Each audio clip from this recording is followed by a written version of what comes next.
បញ្ជូនទៅខាងស្ដាំរយឡងជើងឆ្វេងលងភិរៈផ្ទះមកតំបន់កណ្ដាលបងសាមយូអែល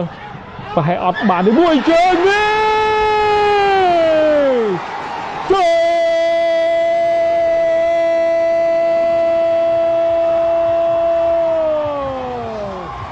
បាទកីឡាករយុវជនដ៏មានសក្តានុពលរបស់ភ្នំពេញក្រោនហើយនឹងក្រុមជំនឿជាតិកម្ពុជាកីឡាករបងសាមយូអែលបាទរកគ្រាប់បាទចម្ងាយឆ្ងាយនាំមុខទៅលើវិធាថាបាទ1-0បាទផ្ដើមចេញពីលេងនៅតំបន់ខាងស្ដាំការទាញរកអេឡង់ជើងស្ដាំបាទការទាត់ជោគដោយប្រើប្រាស់ប្រអប់ជើងដ៏មានទេពកោសល្យបាទរបស់បងសាមយូអែលទាត់ជោគកោងទម្លាក់ផុតដៃដែលចាំទីកៅសុខសិលាអូយបាទបាល់នេះធ្ងន់ណាស់